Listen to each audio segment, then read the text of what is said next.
Good morning all of you. എല്ലാവർക്കും economics ക്ലാസ്സിലേക്ക് സ്വാഗതം. നമ്മുടെ ഇന്നത്തെ ക്ലാസ് തുടങ്ങുന്നത് ഒരു പുതിയ ചാപ്റ്ററോട് കൂടിയാണ്. ചാപ്റ്റർ 8 ഇൻഫ്രാസ്ട്രക്ചർ, അതായത് 8ാമത്തെ ചാപ്റ്റർ ആയിട്ടുള്ള അടിസ്ഥാന സൗകര്യങ്ങളാണ് നമ്മുടെ ഇന്നത്തെ ക്ലാസ്സിൽ നമ്മൾ ഡിസ്കസ് ചെയ്യാൻ പോകുന്നത്. അപ്പോൾ നമ്മുടെ ചാപ്റ്ററിന്റെ പേരാണ് ഇൻഫ്രാസ്ട്രക്ചർ അഥവാ അടിസ്ഥാന സൗകര്യങ്ങൾ. നമുക്ക് നമ്മുടെ ക്ലാസ്സിലേക്ക് കടക്കാം. What is infrastructure? എന്താണ് ഇൻഫ്രാസ്ട്രക്ചർ എന്ന് പറഞ്ഞിട്ടുണ്ടെങ്കിൽ എന്താണ് അടിസ്ഥാന സൗകര്യങ്ങൾ? നമുക്ക് നോക്കാം.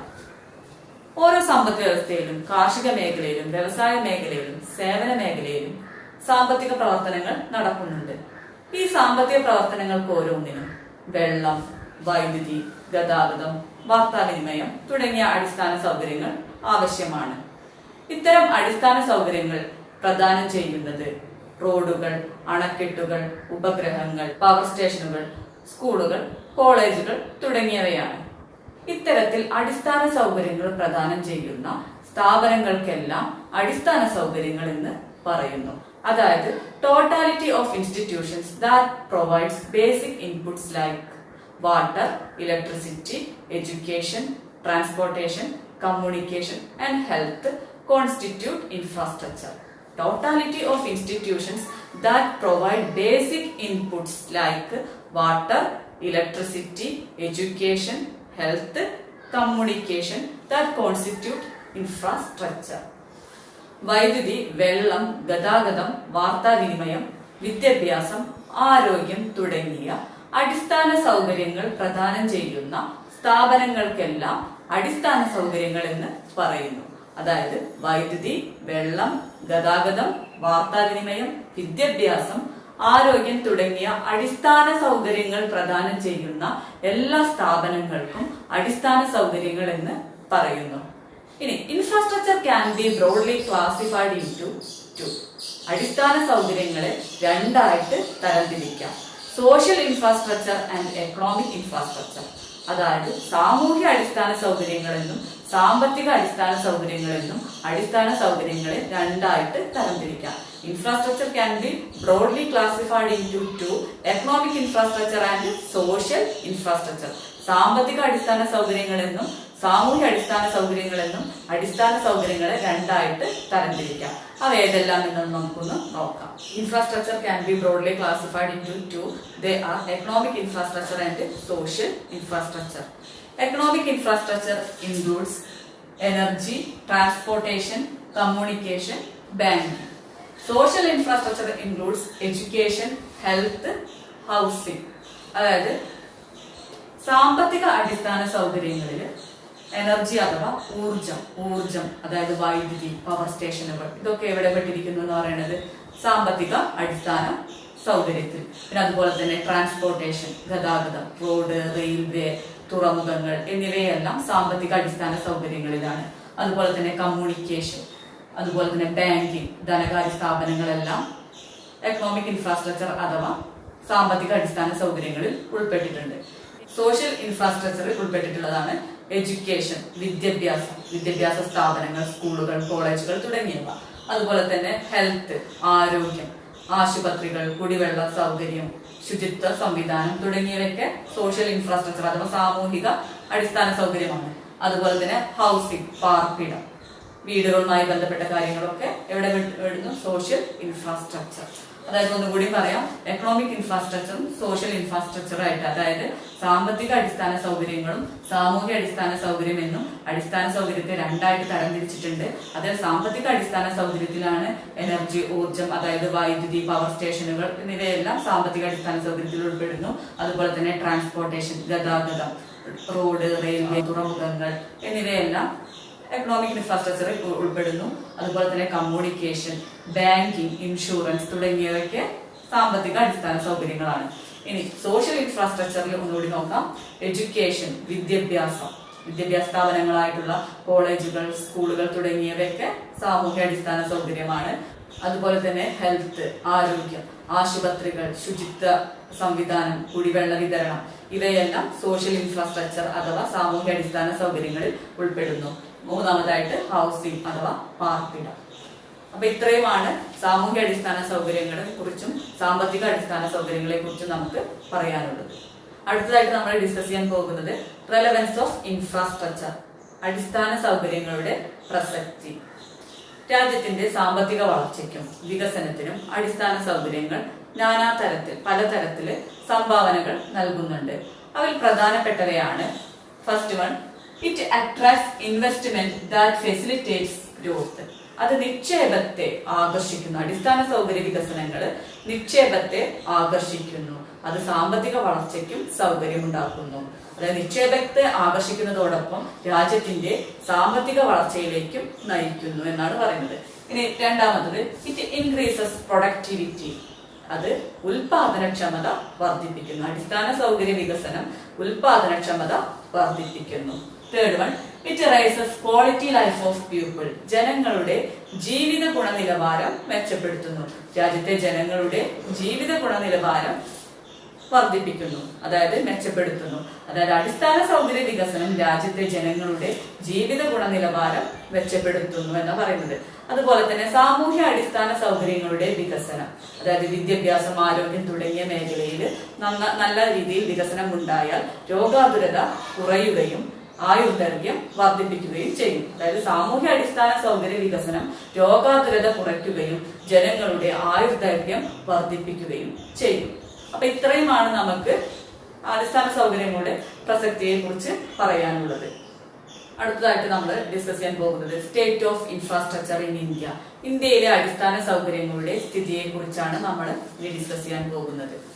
ഇന്ത്യയിലെ അടിസ്ഥാന സൗകര്യത്തെ കുറിച്ച് പറയുകയാണെങ്കിൽ റോഡുകൾ, റെയിൽവേ, തുറമുഖം, വ്യോമഗതാഗതം എന്നിവയിലും അതുപോലെ തന്നെ സാമൂഹ്യ അടിസ്ഥാന സൗകര്യങ്ങൾ, സാക്ഷരത, വിദ്യാഭ്യാസം, ആരോഗ്യം തുടങ്ങിയ മേഖലയിലും ഇന്ത്യ വളരെയധികം പുരോഗതി പ്രാപിച്ചിട്ടുണ്ട്. അതായത് റോഡുകളുടെ കാര്യത്തിലായാലും റെയിൽവേയുടെ കാര്യത്തിലായാലും വ്യോമഗതാഗതം എന്നിവയുടെ കാര്യത്തിലായാലും തുറമുഖങ്ങളുടെ കാര്യത്തിലായാലും ഇന്ത്യ വളരെയധികം വികസനം പ്രാപിച്ചിട്ടുണ്ട്. അതുപോലെ തന്നെ വിദ്യാഭ്യാസം, സാക്ഷരത, ആരോഗ്യം തുടങ്ങിയ കാര്യങ്ങളിലും ഇന്ത്യ വളരെയധികം പുരോഗതി ആർജിച്ചുകൊണ്ടിരിക്കുകയാണ്. എന്നാൽ പ്രധാനപ്പെട്ട രണ്ട് പോരായ്മകളുണ്ട്. ഇന്ത്യയെ പോലെ അതിവേഗം വളർന്നുകൊണ്ടിരിക്കുന്ന ഒരു സമ്പദ് വ്യവസ്ഥയുടെ ആവശ്യങ്ങളോട് താരതമ്യപ്പെടുത്തുമ്പോൾ അടിസ്ഥാന സൗകര്യ വികസനം തീർത്തും അപര്യാപ്തമാണ്. ഇന്ത്യയെ പോലുള്ള അതിവേഗം വളർന്നുകൊണ്ടിരിക്കുന്ന ഒരു സമ്പദ് വ്യവസ്ഥയുടെ ആവശ്യങ്ങളോട് താരതമ്യപ്പെടുത്തുമ്പോൾ ഇന്ത്യയുടെ അടിസ്ഥാന സൗകര്യ വികസനം തീർത്തും അപര്യാപ്തമാണ്. അതുപോലെ തന്നെ ഇന്ത്യയിലെ ഗ്രാമീണ വികസനം വളരെ മോശമാണ്. ഗ്രാമങ്ങളുടെ അവസ്ഥ വളരെ മോശമാണ്. ഇന്ത്യയിലെ ഗ്രാമീണ അടിസ്ഥാന സൗകര്യങ്ങളെല്ലാം തന്നെ മോശമാണ്. ഇന്ത്യയിലെ ഗ്രാമീണ വസതികളിൽ 56% വസതികൾക്ക് മാത്രമാണ് വൈദ്യുത കണക്ഷൻ ലഭിച്ചിട്ടുള്ളൂ.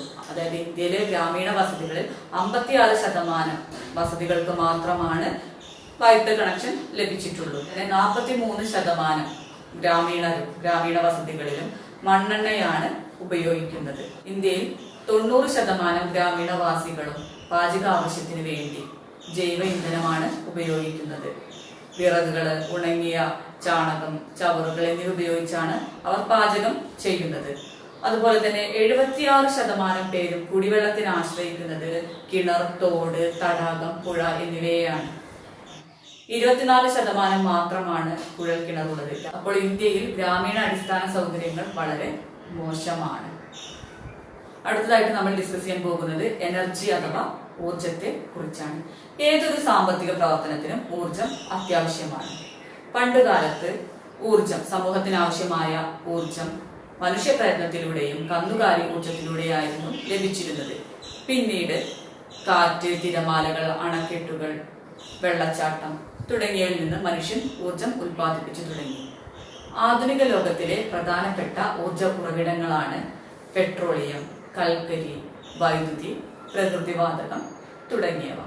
നമ്മൾ ഡിസ്കസ് ചെയ്യാൻ പോകുന്നത് sources of energy. Sources of energy can be broadly classified into two. They are commercial energy and non-commercial energy.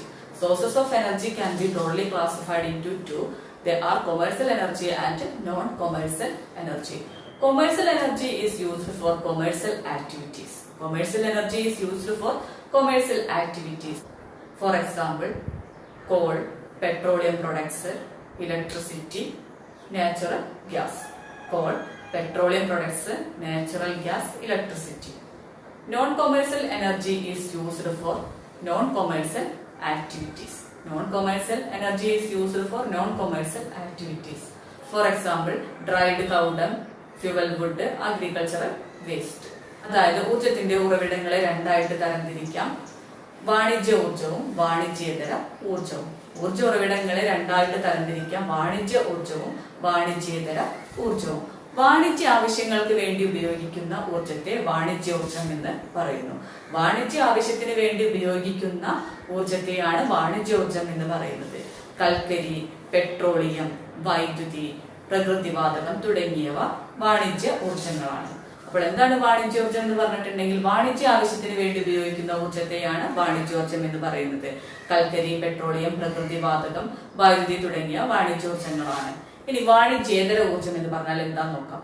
വാണിജ്യേതര ആവശ്യങ്ങൾക്ക് വേണ്ടി ഉപയോഗിക്കുന്ന ഊർജത്തെയാണ് വാണിജ്യേതര ഊർജം എന്ന് പറയുന്നത്. അതായത് വീട്ടാവശ്യത്തിനൊക്കെ വേണ്ടി ഉപയോഗിക്കുന്ന ഊർജത്തെയാണ് വാണിജ്യേതര ഊർജം എന്ന് പറയുന്നത്. ഉദാഹരണം വിറക്, ഉണങ്ങിയ ചാണകം, അതുപോലെ തന്നെ ചവറുകൾ തുടങ്ങിയവ വാണിജ്യേതര ഊർജ ഉറവിടങ്ങളാണ്. അപ്പൊ നമ്മൾ എന്തൊക്കെ പഠിച്ചു? വാണിജ്യ ഊർജവും പഠിച്ചു, വാണിജ്യേതര ഊർജവും പഠിച്ചു. വാണിജ്യ ഊർജവും വാണിജ്യേതര ഊർജവും തമ്മിലുള്ള പ്രധാനപ്പെട്ട വ്യത്യാസം എന്ന് പറഞ്ഞിട്ടുണ്ടെങ്കിൽ വാണിജ്യ ഊർജം എന്ന് പറയുന്നത് ക്ഷയിക്കുന്നതാണ്, നശിക്കുന്നതാണ്. വാണിജ്യേതര ഊർജം അക്ഷയമാണ്. വാണിജ്യ ഊർജം എന്ന് പറഞ്ഞിട്ടുണ്ടെങ്കിൽ ക്ഷയിക്കുന്നതാണ്. വാണിജ്യേതര ഊർജം എന്ന് പറയുന്നത് അക്ഷയമാണ്. വാണിജ്യ ഊർജം പുതുക്കാനാകാത്തത്, അതായത് വീണ്ടും വീണ്ടും ഉൽപ്പാദിപ്പിക്കാൻ കഴിയില്ല വാണിജ്യോർജത്തെ. വാണിജ്യേതര ഊർജം വീണ്ടും വീണ്ടും ഉൽപ്പാദിപ്പിക്കാം. ഉപയോഗിക്കും തോറും ഉൽപ്പാദിപ്പിക്കാൻ കഴിയുന്ന ഊർജമാണ് വാണിജ്യേതര ഊർജം. ഇനി നമുക്ക് അടുത്തതായിട്ട് വൈദ്യുതിയെ കുറിച്ചിട്ട് ചർച്ച ചെയ്യാം. അടുത്തതായിട്ട് നമ്മൾ ഡിസ്കസ് ചെയ്യാൻ പോകുന്നത് ഇലക്ട്രിസിറ്റി അഥവാ വൈദ്യുതിയെ കുറിച്ചാണ്. നമ്മുടെ മനുഷ്യ ജീവിതത്തിലെ ഏറ്റവും പ്രധാനപ്പെട്ട ഒരു ഘടകമാണ് വൈദ്യുതി. നമ്മുടെ നിത്യജീവിതത്തിലെ ഒരു അവിഭാജ്യ ഘടകമാണ് വൈദ്യുതി. വൈദ്യുതിയുടെ പ്രധാനപ്പെട്ട ഉറവിടങ്ങളാണ് ജലവൈദ്യുതി, താപവൈദ്യുതി, അണുവൈദ്യുതി തുടങ്ങിയവ. ഇലക്ട്രിസിറ്റി ബോർഡുകൾ, കോർപ്പറേഷനുകൾ, സ്വകാര്യ കമ്പനികൾ തുടങ്ങിയവയാണ് വൈദ്യുതി ഉൽപ്പാദിപ്പിക്കുന്നത്. പല കമ്പനികൾക്കും അവയുടേതായ വൈദ്യുതോൽപാദന സംവിധാനമുണ്ട്. ഇതിനെ നോൺ യൂട്ടിലിറ്റീസ് എന്നാണ് പറയുന്നത്. ഓരോ കമ്പനികൾക്കും അവയുടേതായ വൈദ്യുതോൽപാദന സംവിധാനമുണ്ട്. അതിനെ നോൺ യൂട്ടിലിറ്റീസ് എന്നാണ് പറയുന്നത്. അപ്പോൾ നിത്യജീവിതത്തിലെ പ്രധാനപ്പെട്ട ഒരു ഘടകമാണ് വൈദ്യുതി. താപവൈദ്യുതി, അണുവൈദ്യുതി, ജലവൈദ്യുതി തുടങ്ങിയവയാണ് വൈദ്യുതിയുടെ പ്രധാനപ്പെട്ട ഉറവിടങ്ങൾ. ഇലക്ട്രിസിറ്റി ബോർഡുകൾ, കോർപ്പറേഷനുകൾ, സ്വകാര്യ കമ്പനികൾ തുടങ്ങിയവയാണ് വൈദ്യുതി ഉൽപ്പാദിപ്പിക്കുന്നത്. ഓരോ കമ്പനികൾക്കും വൈദ്യുതി ഉൽപ്പാദിപ്പിക്കാൻ അവയുടേതായ ഉൽപാദന സംവിധാനമുണ്ട്. ഇത് നോൺ യൂട്ടിലിറ്റീസ് എന്നാണ് അറിയപ്പെടുന്നത്. പ്രാഥമിക ഊർജ ഉറവിടങ്ങൾ കൽക്കരി, പെട്രോളിയം, ജലം, അണുശക്തി തുടങ്ങിയവയാണ്. പ്രാഥമിക ഊർജ ഉറവിടങ്ങളിൽ നിന്നും ഉൽപ്പാദിപ്പിക്കുന്ന സെക്കൻഡറി ഊർജമാണ് വൈദ്യുതി. പ്രാഥമിക ഊർജ ഉറവിടങ്ങളിൽ നിന്നും ഉൽപ്പാദിപ്പിക്കുന്ന സെക്കൻഡറി ഊർജമാണ് വൈദ്യുതി. ഇനി അടുത്തതായിട്ട് നമ്മൾ ഡിസ്കസ് ചെയ്യാൻ പോകുന്നത് ഇന്ത്യയിലെ വൈദ്യുതോൽപാദനത്തെ കുറിച്ചാണ്. ഇന്ത്യയിലെ വൈദ്യുതോൽപാദനം ഏറിയ പങ്കും ലഭിക്കുന്നത്, ഇന്ത്യയുടെ വൈദ്യുതി ഉൽപ്പാദിപ്പിക്കുന്നത് ഏറിയ പങ്കും താപോർജ്ജത്തിൽ നിന്നാണ്. ഇന്ത്യയിലെ വൈദ്യുതിയുടെ 70% താപോർജ്ജത്തിൽ നിന്നാണ് ഉൽപ്പാദിപ്പിക്കുന്നത്. അടുത്തതായിട്ട് നമ്മൾ ഡിസ്കസ് ചെയ്യാൻ പോകുന്നത് challenges in the power sector. വൈദ്യുത മേഖല നേരിടുന്ന വെല്ലുവിളികളെ കുറിച്ചാണ്. അതിൽ ഫസ്റ്റ് നമുക്ക് നോക്കാം. Our power generation is not sufficient to feed this high growth rate. Our power generation is not sufficient to feed high growth rate. ഉയർന്ന സാമ്പത്തിക വളർച്ചാ നിരക്കിന് ആവശ്യമായിട്ടുള്ള വൈദ്യുതി നമ്മുടെ രാജ്യത്ത് ഉൽപ്പാദിപ്പിക്കുന്നില്ല എന്നാണ് പറയുന്നത്. നമ്മുടെ രാജ്യത്തിന്റെ ഉയർന്ന സാമ്പത്തിക വളർച്ചാ നിരക്കിന് ആവശ്യമായിട്ടുള്ള വൈദ്യുതി ഉൽപ്പാദിപ്പിക്കുന്നില്ല. രണ്ടാമതായിട്ട് state electricity boards are very inefficient. സംസ്ഥാന ഇലക്ട്രിസിറ്റി ബോർഡുകളൊന്നും തന്നെ കാര്യക്ഷമത ഇല്ലാത്തവരാണ് സംസ്ഥാന ഇലക്ട്രിസിറ്റി ബോർഡുകൾ എന്നാണ് പറയുന്നത്. ഇനി third one, there is wide spread theft of power. വൈദ്യുത മോഷണം വ്യാപകമാണ്. Fourth one, power supply is not stable. അതായത് വൈദ്യുതി വിതരണം സ്ഥിരമല്ല. Fifth one, there are frequent power cuts. ഇടയ്ക്കിടെ പവർ കട്ട് ഉണ്ടാകാറുണ്ട്, വൈദ്യുതി സ്തംഭിക്കാറുണ്ട് എന്നാണ് പറയുന്നത്. അപ്പോൾ നമ്മൾ വൈദ്യുത മേഖല നേരിടുന്ന വെല്ലുവിളികളെ കുറിച്ചാണ് പറയുന്നത്. അതായത് രാജ്യത്തിന്റെ സാമ്പത്തിക വളർച്ചയ്ക്ക് ആവശ്യമായത്ര വൈദ്യുതി ഉൽപ്പാദിപ്പിക്കുന്നില്ല. സംസ്ഥാന ഇലക്ട്രിസിറ്റി ബോർഡുകളെല്ലാം തന്നെ കാര്യക്ഷമത ഇല്ലാത്തവരാണ്. വൈദ്യുത മോഷണം വ്യാപകമാണ്. വൈദ്യുത വിതരണം ഒന്നും സ്ഥിരമല്ല. There are frequent power cuts. ഇടയ്ക്കിടെ വൈദ്യുതി സ്തംഭിക്കാറുണ്ട്, വൈദ്യുതി വിതരണം മുടങ്ങാറുണ്ട് എന്നാണ് പറയുന്നത്. അപ്പോൾ ഇത്രയും കാര്യങ്ങളാണ് വൈദ്യുത മേഖല നേരിടുന്ന വെല്ലുവിളികളെ കുറിച്ചിട്ട് പറയാനുള്ളത്. നമ്മുടെ രാജ്യത്തിന്റെ ഉയർന്ന സാമ്പത്തിക വളർച്ചാ നിരക്ക് നിലനിർത്തണമെങ്കിൽ വൈദ്യുത മേഖല സ്വയം പര്യാപ്തമാകേണ്ടതുണ്ട്. അതിനുള്ള ചില നടപടികളാണ്. First one, increased public investment. വൈദ്യുത മേഖലയിൽ പൊതുമേഖലാ നിക്ഷേപം വർദ്ധിപ്പിക്കുക. സെക്കൻഡ് വൺ, എൻകറേജിംഗ് PPP, അതായത് പൊതു സ്വകാര്യ പങ്കാളിത്തം പ്രോത്സാഹിപ്പിക്കുക. വൈദ്യുത മേഖലയിൽ പൊതു സ്വകാര്യ പങ്കാളിത്തം പ്രോത്സാഹിപ്പിക്കുക. Third one, encouraging the use of renewable energy like hydro energy, wind energy. കാറ്റിൽ നിന്നുള്ള വൈദ്യുതി, ജലവൈദ്യുതി തുടങ്ങിയ പുതുക്കാവുന്ന ഊർജങ്ങളുടെ ഉപയോഗത്തെ പ്രോത്സാഹിപ്പിക്കുക. കാറ്റിൽ നിന്നുള്ള വൈദ്യുതി, അതുപോലെ തന്നെ ജലവൈദ്യുതി തുടങ്ങിയ പുതുക്കാവുന്ന ഊർജങ്ങളുടെ ഉപയോഗത്തെ പ്രോത്സാഹിപ്പിക്കുക. ഇത്രയുമാണ് വൈദ്യുത മേഖല സ്വയം പര്യാപ്തമാക്കാനുള്ള പ്രധാനപ്പെട്ട നടപടികൾ. അപ്പോൾ നമ്മൾ ഇന്നത്തെ ക്ലാസ്സിൽ ആദ്യമായിട്ട് ഇൻഫ്രാസ്ട്രക്ചർ എന്താണെന്ന് പഠിച്ചു. അതിനുശേഷം ഇൻഫ്രാസ്ട്രക്ചറിനെ രണ്ടായിട്ട് തരംതിരിച്ചിട്ടുണ്ട്. സോഷ്യൽ ഇൻഫ്രാസ്ട്രക്ചറും എക്കണോമിക് ഇൻഫ്രാസ്ട്രക്ചറും ആണ് എന്ന് പഠിച്ചു. അതിനുശേഷം റെലവൻസ് ഓഫ് ഇൻഫ്രാസ്ട്രക്ചർ, അതുപോലെ തന്നെ state of infrastructure in India പഠിച്ചു. അതിനുശേഷം നമ്മൾ സോഴ്സസ് ഓഫ് എനർജി പഠിച്ചു. അതിനുശേഷം ഇലക്ട്രിസിറ്റി പഠിച്ചു. അവസാനമായിട്ട് നമ്മൾ challenges in the power sector, വൈദ്യുത മേഖല നേരിടുന്ന വെല്ലുവിളികളെ കുറിച്ച് പഠിച്ചു. അതിനുള്ള നടപടികൾ, അതായത് നമ്മുടെ രാജ്യത്തെ വൈദ്യുത മേഖല സ്വയം പര്യാപ്തമാകുന്നതിനുള്ള നടപടികളും പഠിച്ചു കഴിഞ്ഞു. ഇന്നത്തെ ക്ലാസ് നിങ്ങൾക്ക് മനസ്സിലായി എന്ന് കരുതുന്നു. Thank you.